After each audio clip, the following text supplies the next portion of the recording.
ભારતીય વિદ્યાર્થીઓ માટે અમેરિકાનો ડ્રીમ જોબ હવે સપનું જ બની જશે। ગ્રેજ્યુએશન પછી જોબ કરવા માટે $1 લાખ ફી। ટ્રમ્પનો નવો વિચાર શું છે? ઓપીટી પર ભારે ફી લાગશે તો ભારતીય વિદ્યાર્થીઓનું શું થશે? ઓપીટી મોંઘું બન્યું તો શું ભારતીય વિદ્યાર્થીઓ કેનેડા યુકે તરફ વળશે? ચાલો જાણીએ ટ્રમ્પ પ્રશાસનના નવા ઓપીટી પ્રસ્તાવમાં શું છે। લોકસત્તા શોમાં આપનું સ્વાગત છે। અમેરિકામાં અભ્યાસ કરવાનું સપનું લાખો ભારતીય વિદ્યાર્થીઓ જુએ છે। વિશ્વની અગ્રણી યુનિવર્સિટીઓ, વૈશ્વિક માન્યતા ધરાવતી ડિગ્રી અને અભ્યાસ પૂર્ણ થયા બાદ નોકરી કરવાની તક, આ ત્રણેય કારણોસર અમેરિકા આજે પણ ભારતીય વિદ્યાર્થીઓ માટે સૌથી લોકપ્રિય દેશોમાંનું એક છે। પરંતુ છેલ્લા કેટલાક દિવસોથી એક એવી ચર્ચા ચાલી રહી છે જેણે વિદ્યાર્થીઓ અને તેમના માતા પિતાની ચિંતા વધારી દીધી છે। ચર્ચા એવી છે કે ટ્રમ્પ પ્રશાસન અમેરિકામાં અભ્યાસ પૂર્ણ કર્યા બાદ કામ કરવાની મંજૂરી આપતા ઓપ્શનલ પ્રેક્ટિકલ ટ્રેનિંગ એટલે કે ઓપીટી કાર્યક્રમ પર લગભગ $1 લાખ એટલે કે અંદાજે ₹95 લાખ જેટલી ભારે ફી લાદવાનો વિચાર કરી રહ્યું છે। જો આવું થાય તો અમેરિકામાં અભ્યાસ બાદ નોકરી મેળવવાનો માર્ગ ખૂબ જ ખર્ચાળ બની શકે છે। સૌપ્રથમ સમજીએ કે ઓપીટી શું છે। ઓપીટી એટલે કે ઓપ્શનલ પ્રેક્ટિકલ ટ્રેનિંગ, જે અમેરિકાની એક એવી મહત્વપૂર્ણ વ્યવસ્થા છે જેના કારણે વિશ્વભરના લાખો વિદ્યાર્થીઓ અમેરિકન યુનિવર્સિટીઓને પસંદ કરે છે। F1 સ્ટુડન્ટ વિઝા પર અભ્યાસ કરતા વિદ્યાર્થીઓને ગ્રેજ્યુએશન પછી પોતાના અભ્યાસ સાથે સંબંધિત ક્ષેત્રમાં કામ કરવાની મંજૂરી આ કાર્યક્રમ હેઠળ મળે છે। સામાન્ય કોર્સ પૂર્ણ કરનારા વિદ્યાર્થીઓને 12 મહિના સુધી કામ કરવાની છૂટ મળે છે, જ્યારે સ્ટેમ એટલે કે વિજ્ઞાન, ટેકનોલોજી, એન્જિનિયરિંગ અને ગણિત જેવા વિષયોમાં અભ્યાસ કરનારા વિદ્યાર્થીઓ માટે આ સમયગાળો વધારીને કુલ 36 મહિના સુધી થઈ શકે છે। આ સમયગાળા દરમિયાન વિદ્યાર્થીઓને અમેરિકામાં કામનો અનુભવ મળે છે અને તે દરમિયાન તેઓ ઘણીવાર H-1B વર્ક વિઝા માટે પણ અરજી કરે છે। આ મુદ્દાની અસર કેટલી મોટી હોઈ શકે તે સમજવું પણ જરૂરી છે। મીડિયા અહેવાલ પ્રમાણે ઉપલબ્ધ આંકડા મુજબ વર્ષ 2024 દરમિયાન લગભગ 4 લાખ વિદેશી વિદ્યાર્થીઓ ઓપીટી હેઠળ અમેરિકામાં કામ કરી રહ્યા હતા અને તેમાં ભારતીય વિદ્યાર્થીઓની સંખ્યા સૌથી વધુ માનવામાં આવે છે, ખાસ કરીને ટેકનોલોજી અને એન્જિનિયરિંગ ક્ષેત્રમાં। તેથી આ ચર્ચા માત્ર અમેરિકાની ઇમિગ્રેશન નીતિ પૂરતી મર્યાદિત નથી, પરંતુ ભારત માટે શિક્ષણ, કારકિર્દી અને રોજગાર સાથે જોડાયેલો મહત્વપૂર્ણ મુદ્દો બની ગયો છે। પરંતુ અહીં સૌથી મહત્વની વાત એ છે કે હાલમાં આવી કોઈ નવી ફી લાગુ કરવામાં આવી નથી। મીડિયા અહેવાલ મુજબ અમેરિકાના ડિપાર્ટમેન્ટ ઓફ હોમલેન્ડ સિક્યોરિટી તરફથી સ્પષ્ટ કરવામાં આવ્યું છે કે આ બાબતને માત્ર ચર્ચા અને વિચારણા ચાલી રહી છે, કોઈ સત્તાવાર નીતિ જાહેર કરવામાં આવી નથી અને તેથી હાલ ભારતીય વિદ્યાર્થીઓને ₹95 લાખ ચૂકવવાની કોઈ ફરજ નથી। એટલે કે સોશિયલ મીડિયા પર ચાલી રહેલા દાવાઓને સંપૂર્ણ સત્ય માનવાની જરૂર નથી।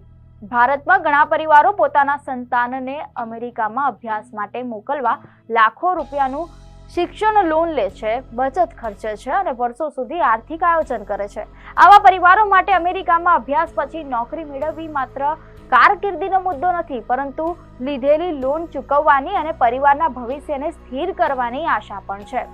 તેથી ઓપીટી પર ભારે ફી લગાવવાની માત્ર ચર્ચાએ પણ અનેક વિદ્યાર્થીઓ અને માતા પિતામાં અનિશ્ચિતતા અને ચિંતા વધારી દીધી છે। હવે સવાલ એ થાય છે કે ટ્રમ્પ પ્રશાસન આવો વિચાર શા માટે કરી રહ્યું છે?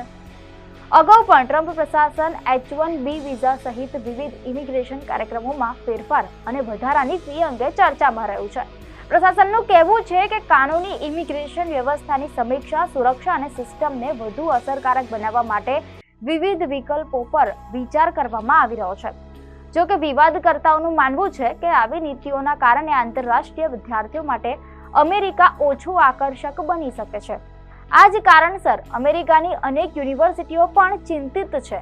તેમનું કહેવું છે કે જો ઓપીટી માટે આટલી મોટી ફી લાદવામાં આવશે તો વિદેશી વિદ્યાર્થીઓ અમેરિકાના બદલે અન્ય દેશોમાં અભ્યાસ માટે જવાનું પસંદ કરશે। તેના કારણે યુનિવર્સિટીઓને ટ્યુશન ફી અને સંશોધન સંબંધિત આવકમાં મોટું નુકસાન થઈ શકે છે। તો બીજી તરફ મોટી ટેકનોલોજી કંપનીઓ અને વોલ સ્ટ્રીટ સાથે જોડાયેલી કેટલીક સંસ્થાઓને પણ ચિંતા છે કે પ્રતિભાશાળી આંતરરાષ્ટ્રીય માનવબળની ઉપલબ્ધિમાં ઘટાડો થઈ શકે છે.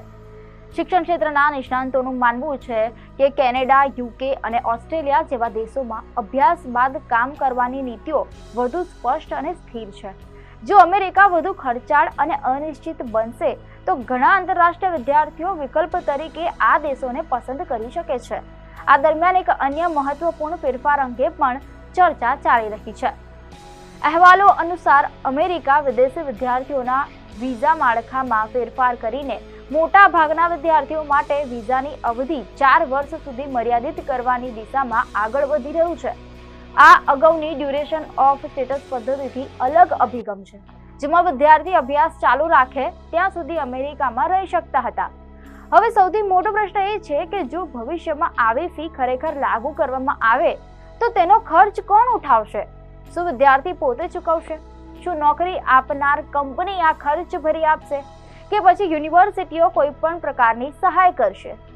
હાલમાં આ પ્રશ્નોના કોઈ સ્પષ્ટ જવાબ ઉપલબ્ધ નથી અને આ અનિશ્ચિતતા જ વિદ્યાર્થીઓ માટે સૌથી મોટી ચિંતાનું કારણ બની છે. અંતમાં વાત એટલી જ છે કે શું ભારતીય વિદ્યાર્થીઓને અમેરિકામાં ગ્રેજ્યુએશન પછી નોકરી કરવા માટે ₹95 લાખ ચૂકવવા પડશે? હાલનો જવાબ સ્પષ્ટ છે, નહીં. હાલમાં આવી કોઈ સત્તાવાર નીતિ અમલમાં આવી નથી. આ માત્ર ચર્ચા હેઠળનો એક પ્રસ્તાવ છે અને અંતિમ નિર્ણય લેવાયો નથી. જોકે જો ભવિષ્યમાં આવી ભારે ફી અમલમાં આવશે તો અમેરિકામાં અભ્યાસ અને ત્યારબાદ નોકરી મેળવવાનો ખર્ચ નોંધપાત્ર રીતે વધી શકે છે. તેથી વિશ્વભરના વિદ્યાર્થીઓ, યુનિવર્સિટીઓ અને કંપનીઓની નજર હવે અમેરિકાની આગામી ઇમિગ્રેશન નીતિ પર ટકેલી છે. દર્શક મિત્રો, આપને માહિતી સારી લાગી હોય તો વિડીયોને લાઇક અને શેર કરજો. ચેનલને સબસ્ક્રાઇબ કરજો.